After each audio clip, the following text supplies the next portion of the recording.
তো পৌঁছে গেলাম আমরা পুরীতে, আর এটা ছিল আমাদের পুরীর হোটেল। হোটেলটা ছিল ঠিক সি বিচের উপরেই, আর একদম সামনে থেকে সমুদ্র দেখা যাচ্ছিল। আমরা তো কিছুক্ষণ বসে এই লনেই সময় কাটালাম, আর চারপাশটা বেশ ভালো লাগছিল। দেখো কি সুন্দর আবহাওয়া আর হালকা সমুদ্রের হাওয়া। এটা ছিল আমাদের রুম। এতক্ষণ জার্নি করার পর কিছুক্ষণ রেস্ট নিলাম, দেন ফ্রেশ হয়ে বেরিয়ে পড়লাম জগন্নাথের উদ্দেশ্যে। দেখো দূর থেকে কি সুন্দর মন্দিরের চূড়াটা দেখা যাচ্ছে, সত্যি সেই মুহূর্তটা খুব ভালো লাগছিল। তোবার এই জগন্নাথ দেবের দর্শন করেই মনটা শান্তিতে ভরে যায়। দর্শন সেরে আমরা সরাসরি চলে গেলাম লাঞ্চ করতে, আর এটা ছিল সপ্তপদী। পুরীতে এলেই আমরা সাধারণত সপ্তপদীতেই খেতে যাই, আর এবারও তার ব্যতিক্রম হলো না। সপরিবারে সপ্তপদীতে এসে হাজির হলাম লাঞ্চ করতে। খাবারগুলোও ছিল খুব সুস্বাদু, পরিবেশটা তো নিয়ে আর কোনো কথাই হবে না।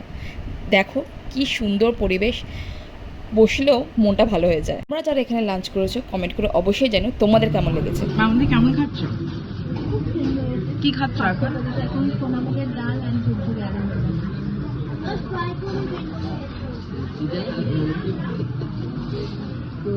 বিকেলের দিকেই আমরা পৌঁছে গেলাম পুরী সে বিখ্যাত সি বিচে।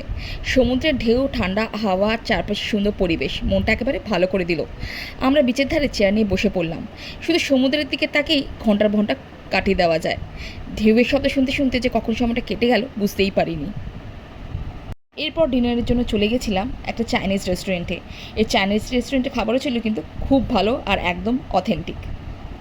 ডিনার শেষে হোটেলে ফেরার পথে আবারও কিছুক্ষণ সি বিচে বসে রইলাম। রাতে সমুদ্র, ঠান্ডা হাওয়া, ঢেউয়ের শব্দ সব মিলে অসাধারণ একটা অনুভূতি।